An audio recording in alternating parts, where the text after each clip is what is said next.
So when I looked at the YouTube analytics for this channel recently, I noticed a common theme from my viewers. 6 out of their top 10 searches were some variation of how to make a board game. So I figured I'd put together a little video and talk through the process from start to finish, and just go through how to get that idea out of your head and onto a table. Now, I've been designing games for about 12 years, and I've created around 100 games at this point that at least got to the playtesting stage. And most of those have ranged somewhere between absolute dumpster fire and meh, but quite a few have been commercially viable, and I've got around 15 or so that are either already on the market or will be very soon. And so as I walk you through this process, please know that I've done this quite a few times.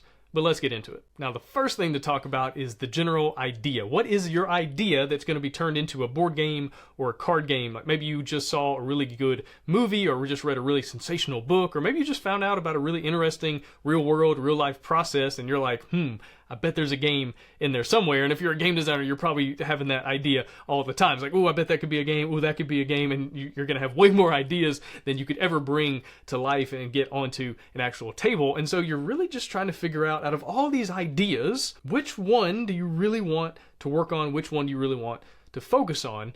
And you also kind of have to understand, as my good friend Jamie Stegmaier says, your idea is brilliant. Your idea is worthless. You know, it's all about the execution. Everybody's got ideas. All game designers across the world have good ideas, and in their minds, they're probably really, really good. But then what's next? Like, how do you go to the next step with that idea? And the first thing I do is just a simple brain dump. I get a notebook. I really like to write things down in this stage more so than just typing it out in a Word doc or something like that. I really like just the feeling of writing it down in a game design notebook that I can carry around in my pocket or my backpack or something like that. And I just get out every single possible idea about the game that I can. How many players is it going to be? How long do I want the playtime to be? What are the ideas for mechanisms and themes and different angles for that mechanism or for that theme? Is there going to be certain components? Is it going to have meeples and cubes and basic stuff? Do I need custom miniatures? But I'm just like writing down every single possible thing I can come up with. And this is really cool too if it's like a real world, real life thing. Like if you're going to design a game about creating cars, or going from taking a resource out of the world and then turning it into some kind of widget or whatever it is. Like, you're just writing down ideas about how that could be laid out in game mechanics and like actual gameplay. Is it something you're going to actually have to dive into and really focus on, or is it something you can kind of abstract out? Whatever it is, though, you're just writing down every single thing you can come up with about the game and how it's going to play. And also realizing that a lot of this, maybe most of it, maybe all of it, is going to change, especially once you get later on into the process of playtesting. We'll get to that in just a minute. Everything is subject to change, so if you have a pencil, maybe that's good, or an erasable pen, because you're going to be scratching stuff out, you're going to be erasing things and making it different. But the idea about your idea is to get it all out. Just get as much out as you possibly can, because you're probably going to forget if you don't get it out as soon as you can. And as I'm writing down notes and really trying to figure out what the game's going to be and flesh out all of my ideas, one of the things I really like to think about early on is, what is the game's main driving force? What is the main focus going to be? And in my mind, it's one of 4 possibilities. And the first one is theme. Is it a thematic driven game? Are you really trying to evoke a certain theme, a certain setting or world that the player is just going to be able to run around in and do cool things? Or is it mechanism driven? Do you have an idea for a really interesting mechanism, the way cards play or dice are placed on the board or something? Do you have a variation on a mechanism that's already been done before, but you want to do it differently, but you're going to really focus on that mechanism? Is it component based? This is a game maybe like Jenga, where it's very specific components that kind of turn the game into what it is. It really make it the most fun. Or is it experience based? Are you really just trying to create a certain vibe, a certain experience for the player to have, and you want to really lean into that? Now, more than likely, your game is going to have a variation of all of these things in some way, but what's the main one that you're focusing on? Because that's really going to help you make certain decisions and going to give you some focus on your game design and what you're going to be working on next. And another thing that's really helpful to figure out as early as you possibly can is, how do you win? What's the end goal? What's the end state, the end game trigger overall? Because until you have that, you don't exactly have a game. You need to know, players need to know what they're trying to accomplish. How do you win? And until they have that, it's just really, you're just doing things. You're just going through some processes, but why? And you don't necessarily have to have that idea early on, like first off, but you need to have that pretty soon, because it's going to determine a lot of other design decisions that you're going to be making, and you want players to be incentivized to go towards that end goal, towards that end game state, so that they win. And so the quicker you can figure that out, and hopefully part of your initial idea, the better. And speaking of end goals, what is your end goal with this game? And that's something else just to be thinking about early on as you're writing down notes and you're coming up with different ways that the game plays and different components that you want to have. What is your goal for the game? Do you want to get it published? Or is this just a fun little hobby, a fun little side project, some fun little thing to occupy your mind? There's no wrong answer. I mean, whatever you want to do is totally fine. I've done both. I spent several years just designing games for fun, and it was really for no one other than me and maybe some friends, maybe me and my wife, maybe me and my cat, whoever, just to sit down, play the game, not trying to get it published, not trying to license it out or make money off of it. It's just something fun to do. That's totally fine.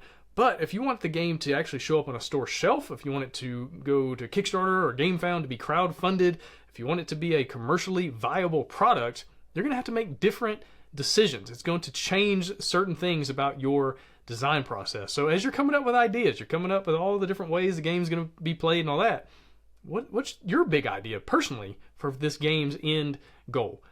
Just for fun? Store shelf, because that's going to be a very different process. All right, now you've got all these ideas swirling around. You've written down as much as you possibly can. Now it's time to get the game out of your head and onto a table in the form of a prototype. And my advice is make the ugliest prototype you possibly can. Just get it out there. Just get some note cards and some dice and some little cubes, some dust from around here, some little pieces of trash, some dirt, some anything. Just anything to get the game on an actual table, because until then it's just an idea. It's not actually a game yet until you actually can have something that you can play. So the quicker you can do that, the better. Get the prototype made. I've talked to so many designers that have such good ideas, really cool ideas, but they can't get out of their notebooks. They can't just make the time or take up, use the energy, whatever it is, to actually make a prototype. And it's a little bit overwhelming, and it's also a little bit scary. And I just want to be honest about that. All of us in the game, not necessarily all of us, but a lot of us in the game design world, there's a little bit of fear, because in your head, the idea is perfect. It's the next best thing. It's better than Monopoly. It's going to sell more copies than Monopoly. It's going to be something that changes the world. But probably not, and you don't really find that out until you get it onto a table. And so if I don't get it onto a table, then I don't have to deal with it. I don't have to reconcile the fact that my wonderful idea is actually a hot mess. And so that's okay. It's okay to be a little bit wary about that, to have a little bit of anxiety, making your first prototype for your game. And I just want to encourage you, set the bar low. Just lower the bar as far as you possibly can. I mean, put the bar on the floor so you don't have to jump. You just step over it. And that's what I'm talking about with just an ugly prototype. Just something. Get it out there in any form that you can, and then go from there. Right? Your game is going to change drastically as you go into that first prototype. A lot of times, as you're as you're literally building the prototype, as you're turning the note cards into useful cards for your game, you're going to realize different things about your game that aren't going to work. And you're going to be taking down new notes and changing things not long before playtesting, just in the prototyping stage. That's why it's so valuable just to go through the process, to do the work, and just actually get something on the table. And what I like to do is just work on one system at a time. One thing at a time. Don't sit down and try to prototype the entire 3-hour experience of your game. Just prototype one tiny aspect. One thing I like to start off with is like the movement system or the combat system. Just that one thing. How is it going to work? And just prototype that, and just make some cards and get some dice or whatever you need. It's going to make the system work. And then just do that. One, it's helpful from a research standpoint, from like a testing standpoint, because you're only working on one thing at a time. You can focus. But from a prototyping standpoint, again, it just gets it out as quickly as possible. So one thing at a time, one system at a time. And as you prototype one, you kind of mess around with it, and you prototype another, mess around with it. And then you'll start interlocking and kind of bringing the systems together to make the actual game, but one thing at a time. Now, when it comes to components for your prototype, there are the obvious choices of just taking out of boxes on your shelf. Do you have games that you don't care about or don't play anymore? Or take the dice, take the cards, take the boards, take the box, take whatever you need out of those published games, and then convert it into your prototype. I'm a big fan of stickers. You can go to Walmart and get the 8.5 by 11 blank label stickers, and then cut those up and write on those with a Sharpie, and paste it over, or just stick it right on top of a board and just draw your new board onto there. Again, make it ugly, just make it functional, make it usable. You can also go on Amazon. They have really good deals on cubes and meeples and dice and anything generic that you need. When it comes to components of kind of the more like custom nature, the more gamery type components, the Game Crafter is a wonderful place to get that kind of stuff. And Print and Play Games, another really awesome resource to get special things, get those things made. You can also get custom printed stuff when you get a little bit later on in your prototyping. If you want cards that are actual cards, more than just like a poker card with a note card in front of it stuck inside of a clear penny sleeve or something like that, you can actually go to these companies and they'll print stuff and send it to you. It's not the cheapest thing in the world, but it does look good and it does make you feel good, and it's kind of cool to show up to game night, to show up to a playtest session and have a really nice prototype. But do that later. Just, again, make it ugly at first. But those are some excellent companies to work with. When it comes to graphics, I'm a big fan early on of just an erasable pen and just writing down as quickly as I can. Okay, this is an 8, and this is a 4, and this is this icon, and this is that icon. Again, you're just trying to do it ugly and as quickly as possible. But when you want to move up a little bit into kind of a nicer, still ugly, but a nicer prototype, Canva.com is an incredible resource. It will be your best friend throughout the prototyping process, and you can create graphics, and you can get custom stuff, and you can get photos and icons and all sorts of stuff, put it into templates, things like that, print it off, and then slide it into your card sleeves, or cut into stickers and things like that for your boards, for your dice, for anything really. That's Canva.com. But when it comes to this part of the process, I want to caution you a little bit, because it can be really easy to fall into the trap of trying to find the perfect graphics, the perfect image, the perfect whatever, and you'll just scroll through Google Images over and over and over again, and you'll waste hours, and it feels like you're doing something. It feels like you're progressing in some way, but you're not. You're not actually getting anything done. It's kind of like being in your car and you're stuck in the mud, and you might have your foot on the gas, foot on the floor, and the tires are spinning at 100 miles an hour, but you're not going anywhere. And so it's way better to not worry about the perfect art, perfect illustration. I mean, it's a prototype, and just find what works. I'm a big fan of icons. I don't even worry about illustrations or art, anything like that, especially early on. I just get icons. GameIcons.net and the Noun Project are my favorite places to go to get icons, and I just slap an icon on everything. If it's a card, if it's a board, whatever, throw an icon on there. It's good enough, and then go from there. All right, so now you have a prototype. And so it's time to get into the most important, the absolute most important part of this entire process, and that's playtesting. Actually figuring out what works about the game and what doesn't. And it can be kind of scary. Again, it's a little bit anxiety creating when you make a prototype, because now you're finding out for sure that your game idea is nowhere near as good as you thought it was. But then you get into the playtesting, and it can be rough. It can be really just soul-sucking sometimes. When you find out your game is not the hot mess you thought it was. It is the absolute dumpster fire you never dreamed of. And so that's what playtesting does. But it's not just a dumpster fire. It's a refining fire. It is the way that the game really, truly comes to life. When all the bad gets burned away, and it just kind of, you get that pure goodness, hopefully, that elegant, wonderful masterpiece of a game, that it comes out in playtesting. And the more playtesting you do, and the better you are at playtesting, the better the game is overall. And so early on, starting out, you're probably just going to playtest by yourself and just figure out how the game works, and you're going to play through, you're kind of going to go through the motions of the game and on a turn. Okay, this is what I do. Okay, I draw 5 cards, and then I can play these cards, and then this happens, and then that happens. Okay, now it's the next player's turn. And early on, you're probably going to play all the turns. If it's a 4-player game, you'll play this player's hand and their turn, and then you'll play the next player, and then the next player, and the next player. And that can be really challenging if it's a game about like hidden information or something like that. You just kind of have to pretend. But this is a really good way to do it early on, just to figure out, does the game work? Is there something in here? Is there fun to be found? Is the mechanism playing the way that you want it to? Is the theme coming to life? Is the overall experience, that vibe that you're really going for? Does it feel like a kind of a creepy game? You want it to feel creepy. You want the player's experience to be creepy or exhilarating or action-packed or whatever. Is that coming through early on just for you, by yourself? Now, also, it can be kind of hard to know those things because you have all the information in your head. You know how the game is supposed to work. You're kind of playing it out in a perfect world because you know all the rules. You're literally creating and changing the rules on the fly. And so it can be kind of hard sometimes to know for sure, is the game fun? To know for sure, is the experience coming through? And so that's when it's nice to have a good friend or seven to bring in to help you playtest the game. People that you can, give them some snacks, give them a meal, thank them later on in the rule book if the game ever does get published, but just some people that you can bring in that you trust, that care about you, that'll tell you the truth as much as possible, as much as you can with somebody you care about and somebody you love.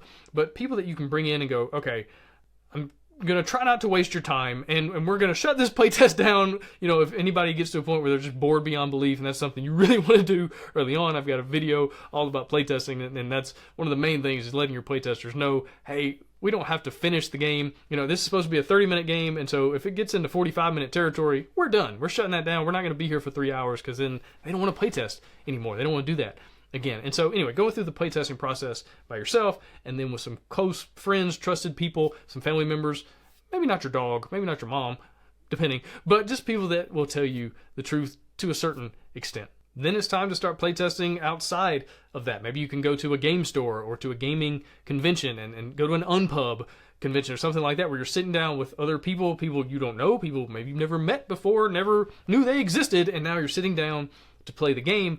And now you're going to get some really interesting data, some really good feedback as the game kind of gets out into the wild. And this is when the playtesting can get really, really good. As you're sitting there, you're taking notes, you're watching the players as they play, and that might even be better information. A lot of times you'll do like a feedback session after the game, but honestly, during the game, as you're watching people play it, that's a lot of times is the best information. It really, sometimes all the information that you need as you go through that.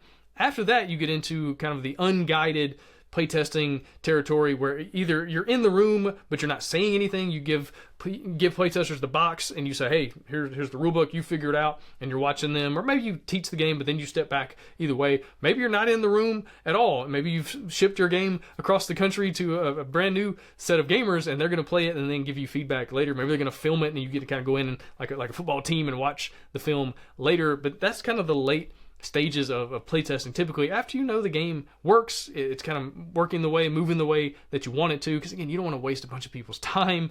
And also, you might want to reciprocate. If you're working with game designers, you playtest my game and give me feedback, and I'll playtest your game and give you some feedback, and we'll work together on this. That's a really good way to do it. You can also go online. There's some really cool resources like Tabletopia and Tabletop Simulator, which are completely digital, where you can sit down and play your game with people in totally different parts of the world. Now, there's a pretty steep learning curve to those programs. You have to learn a good bit as far as like how to get your game onto those things, and there's all sorts of really good videos on YouTube to teach you how to do that. But it is a wonderful, viable resource as far as playtesting goes. But all that to say, playtest. I mean, you just keep playtesting. When you think you've playtested enough, do 10 more. Right? You're never sure about what you're going to see. You're never sure how a player is going to sit down to this wonderful playtested game that you think is basically done, and then they come in with a weird strategy you've never seen anybody do before, and it completely breaks everything, and you're like, oh, how do I fix that? And so just over and over and over again, just keep playtesting. Your game will be better for it. You as a designer will be better for it. Then the next part of the process, and this is actually going on simultaneously in parallel as you're playtesting, is iteration. You're changing the game. Sometimes, especially early on, you're changing everything. I mean, so many times I've playtested a game for the first time and then wiped almost the entire slate clean, and so the next prototype, the second version, is a totally different game. So going into the second playtest, vastly different experience, and that's perfectly fine. One thing to always remember while playtesting is that you're not just playing your game. That's different. Playtesting is like research. It's like scientific data gathering, where you're going into it with a hypothesis, with some ideas about what you're looking for, about what you're trying to test, what you're trying to figure out, things that you're trying to fix or whatever it is, and then you're iterating. You're figuring out, okay, well, that didn't work. Let me try this other thing. Okay, that didn't work. Let me try this other thing. Oh, that worked really well. Okay, but now this is broken, over and over and over again. One thing to remember during the iteration process, this is actually my number one thing that I'm constantly trying to focus on, trying to look into, is where's the fun? Find the fun as much as you possibly can. Remember that a board game is a fun engine. where players put time in and they get fun out. That's the idea overall of why they sat down to play the game. And so the more you're able to lean into that fun and just cut out pretty much everything else, the better your game will be. So find the fun as quickly as you can and then iterate over and over and over again through the playtesting, through the feedback gathering about where is that fun and how do I make that just the absolute focal point over and over as the game plays. Now, as you iterate more and more, as you get more playtests under your belt, you're going to be changing fewer and fewer things. And eventually you kind of get to a point where you don't really want to change more than one thing at a time, because if you change too many things and then, well, some things are now fixed, but now some things are now broken, well, which one caused which one? And you don't know. So it's kind of like, again, it's like science, where you want to have a control and then you want to do one thing that's different and then compare the two, right? And so you don't want to change too many things as you iterate more and more and more, because it's going to make things harder to figure out. And so just change one thing at a time, and then you're going to get to a place where you feel like, hey, I think I might be kind of done. And that's where I just want to share with you one of my favorite quotes from a guy named Matt Leacock, who designed Pandemic. And he said, yeah, when I'm 90% done, I realize I've got about 90% left to go. And he's one of the greatest designers in the world, one of the greatest designers of all time. So if that's his take on it, then my thought is, okay, so if I get 90% of the way there, I've probably got like 342% left to go, considering. So that's just part of it. You're going to have a lot more to get done than you realize, even when you think you're almost finished. It's so hard to get a game across the finish line, and just those last few tweaks, those last few iterations, it can be really challenging. So just know that going in, you're not alone. You're not the only one experiencing this. You're not the only one that's frustrated by the fact that you just can't find a way to fix that one little detail. It's all of us. It's everybody. So it's okay. But with that being said, finish the game. Find a way to get it across the finish line. And it can sometimes be a grind. It almost always is a grind at this point, where you've done a zillion playtests, you've taken all this feedback in, you've heard some really tough criticism, you've changed everything 17 times. It's so hard to finish a game, but get it there. Finish is a weird word at the same time, right? Because you can never really you can get to a place where you're never really done, right? Where you can always tweak one more number, you can always change one more ratio, one more probability, you can always add or take away one more card. So don't get caught up in trying to make things perfect, right? Again, good enough is good enough, right? Just make it as excellent as you can. Don't fall into that perfection trap, but just get it to a place where you're like, hey, this is good to go, where maybe you're making little tiny adjustments, tweaks here and there, but it's good, it's publishable, or whatever your goal is, and then step away. Let that be good enough. Go work on something else. Go design another game, whatever it is. But it's done. It's finished, and it's good. But now what do you want to do? And again, that gets back to the earlier question of, what is your goal for the game? Is this something that you were just doing for fun? Is this a nice little thing you can put on your shelf and pull out at Thanksgiving when your family is all around and just have some fun with your friends and something like that? Or is this something you want to actually see in a store?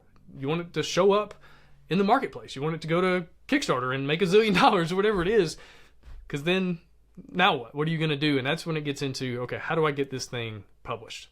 And with publishing, there are really two main paths. There's self-publishing and there's licensing out to an established publisher. But let's talk about self-publishing first. And there are really three main paths for self-publishing, and I'll talk about them in order of complexity, order of work involved. The first one is just online as a digital download. Maybe you release it as a print and play file. You go out and commission some art or some graphic design. You put it into a really nice kind of packaged PDF and then put it out there for free, or charge people $1 or $2, whatever you want to do. You could also put it online on Tabletopia, Tabletop Simulator, something like that, as a kind of online way for people to play it digitally. But that's the first way, the least amount of work involved. Still some work. You're still doing some businessy type things where you're hiring freelancers and getting things together. You probably want to set up an LLC. Again, that's a whole other business thing, a whole other YouTube video as far as that kind of thing goes. But posting it online, it's totally good way to do it. A lot of game designers do it that way and have success. The second way is using the Game Crafter. They have a really awesome system where you can upload all your files and they will print out physical copies, and they kind of have a storefront, and you create all the stuff. You put your videos on there, you put some images, things like that, and you just sell it through there. And whenever somebody wants to buy it, you just link them to the Game Crafter's store, and then they purchase it. The Game Crafter prints it on demand. it takes a few weeks to get it printed, and then they ship it out. So you never have to do anything beyond, again, commissioning art and graphic design and creating all the files and the initial setup, but then the game crafter takes care of the rest. They also have a really cool crowdfunding system that works pretty well. And there are designers, there are publishers out there that this is all they do. They don't worry about the big Kickstarter campaigns and things like that. They just use the game crafter and they make a decent amount of money doing it. You're not going to get super rich off of this. You're probably not going to get rich doing any of this, to be fair. But it's just a really cool way to see your game come to life. So that's another way that I recommend, is using the game crafter. And then the third way is crowdfunding. Things like Kickstarter, GameFound, Indiegogo, any of those kind of sites where you're basically creating a pre-order campaign for people to say, hey, I want to buy that game, and they give you money, and then they're expecting to receive it, a year or sooner, hopefully, than that, but probably like 3 years from now, depending on how long it takes for the development process to finish, and manufacturing in probably China and whatever you want to do. And there's a lot of work involved. You could go to Kickstarter and say, hey, I've got an idea, and here's a little bit of artwork, and here's a playthrough video, and you can make $100,000. It's not that way anymore. Crowdfunding is a whole nother world. It's a whole nother skill set of things that you have to learn and figure out if you want to be successful. And that's a whole nother video series involved as far as that kind of thing. Again, you're starting a business. You're going to be working with freelancers and manufacturers and freight shipping companies. Like, there are so many things to do. And I'm just going to be honest, I don't recommend it. And this is coming from a person who has kickstarted and GameFound as well. Now, a bunch of games, a bunch of books, t-shirt campaign. I've done a lot of different stuff on crowdfunding, made a good amount of money. I don't recommend it to people, especially if you're just starting off. The risk is massive. It's huge. And I can't tell you how many companies have made a bunch of money. It looked like they made $1 million. And then the game never delivered. And they actually went into debt, and they're still trying to recover financially because they lost everything because they didn't manage the money. Success has ruined a lot of people through crowdfunding. And so be careful with that. I know you see the big numbers, you see these big campaigns, you're like, oh, that could be me. And it could be you. It probably won't be. And the odds of you making a pretty terrible mistake with the shipping quotes and all that kind of stuff, it's pretty high. And so I'm going to not recommend it, knowing that the people that really need to do it aren't going to listen to that advice. I know that, and that's totally fine. But if you're just starting out, if you're just trying to figure this whole game design, game publishing thing out, be smart, be careful, do a small campaign, do a small, $10 game, do something that's very, limited in scope. Don't come in guns blazing with a $200 tons of miniatures, deluxeified everything game.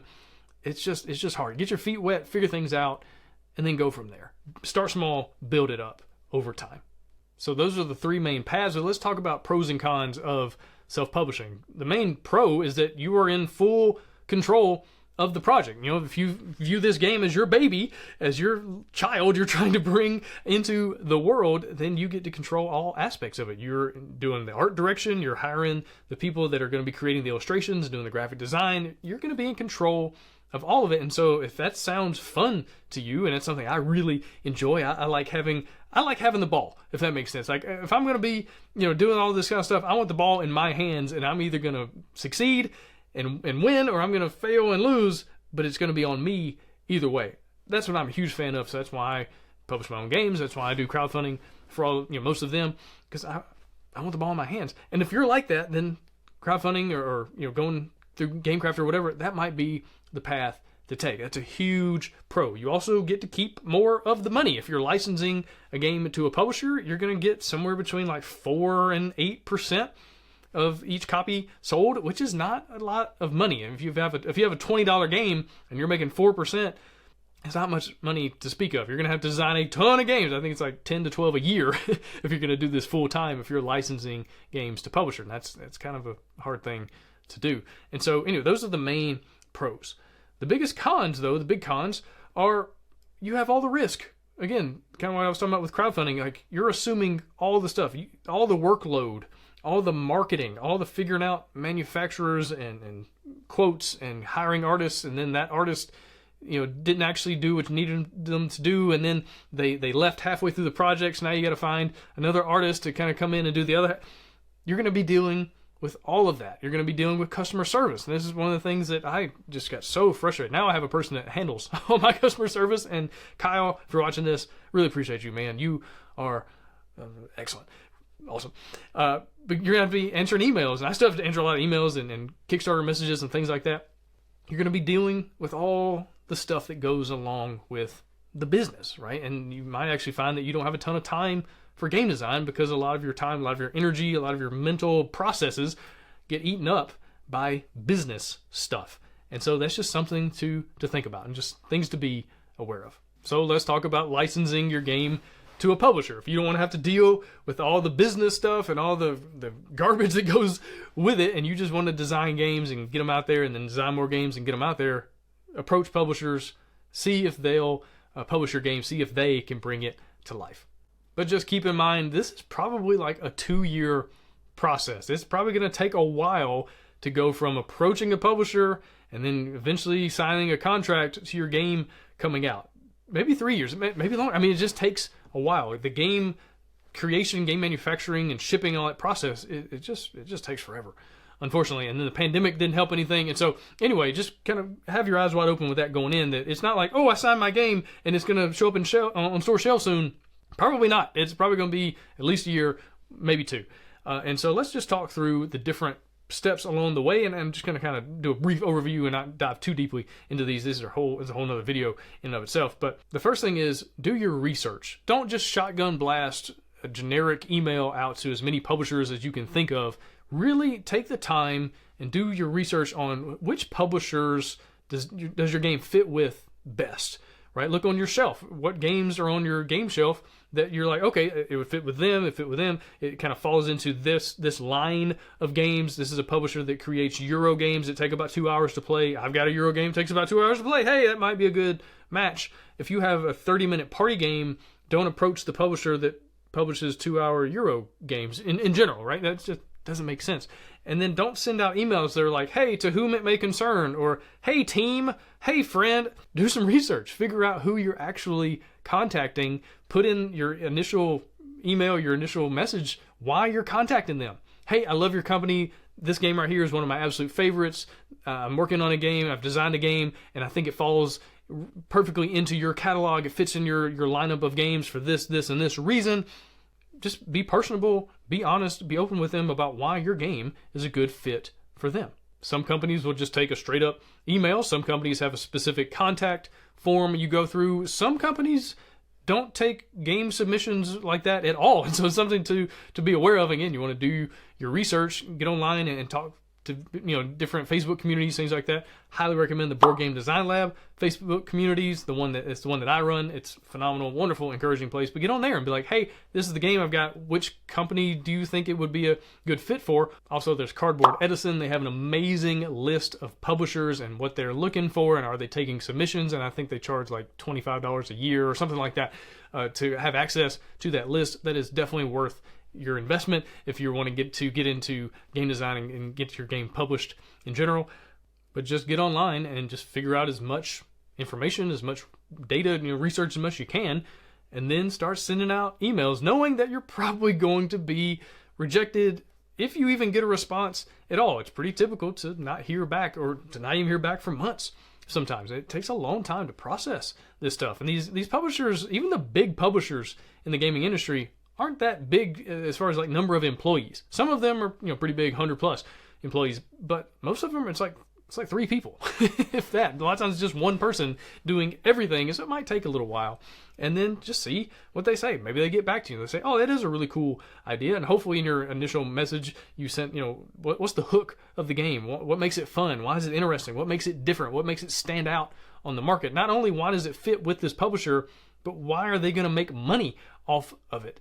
And so hopefully your initial email gets a response. And hopefully it creates a dialogue where they send you a message back and say, hey, that sounds really cool. Tell me more. Or they might ask for what's called a sell sheet. And that's a 1-page document that kind of has all the general information about your game. It's got really cool pictures, and you can kind of see the visual. You want more images than words a lot of times. You don't want just big walls of text. You want like a components list and a few things that make the game stand out, like what kind of mechanisms is it using, what's the theme, what's the experience, what's the overall gameplay like.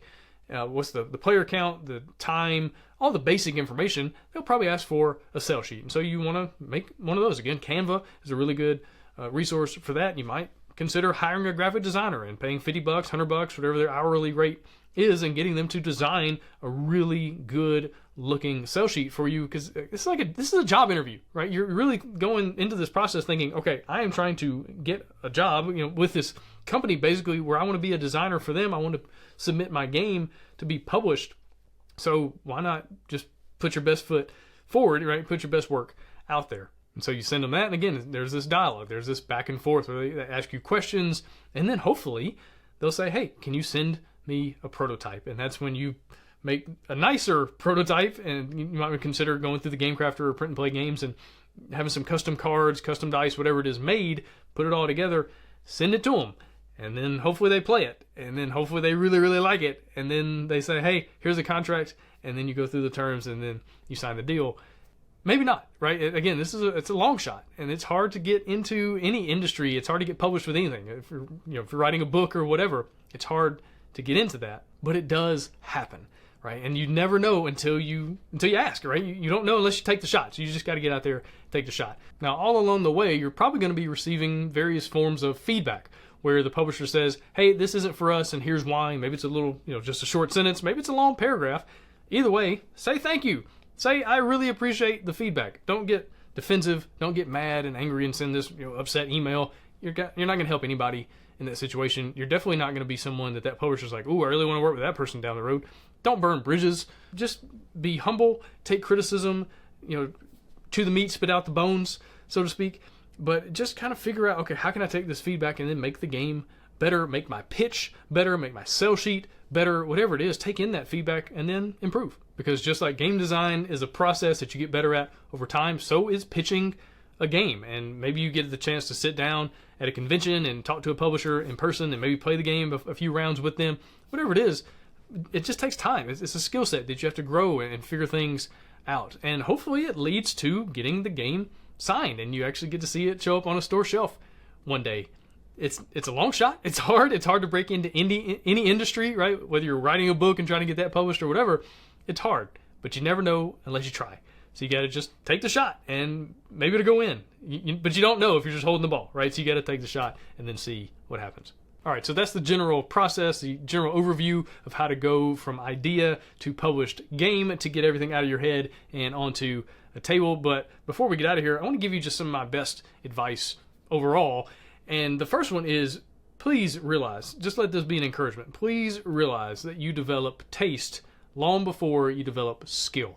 And what that means is you're going to know what's good. Like you can look at something, you can play a game and go, oh, this is really, really good.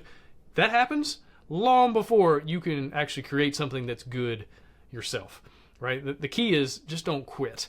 Just don't stop. Keep growing, keep working, keep figuring things out, keep getting better, and eventually your taste and your skill will catch up, right? Your skill level will catch up to your taste, and you can design a game and sit back and go, that's good, that's fun, that's an enjoyable experience. But early on, those two things are going to be pretty far apart, especially if you played a lot of really, really good games. Like if you're a pretty avid gamer, you've played a lot of awesome published games, your taste and your skill level, they're going to be pretty wide. But that's okay, right? Just don't quit, don't give up. The next thing is don't design in isolation. Don't try to do this on your own. Don't try to do it all by yourself. It's so much more enjoyable if you have other people around you, whether that is maybe working with a co-designer. Maybe you've got a really good friend that you can sit down and chat through ideas and play test together and come up with different games together. That's a really cool way to do it. You have to split the profits, if you do get the game signed or published or whatever, but hopefully it's a good friend, and the journey is the destination in this case.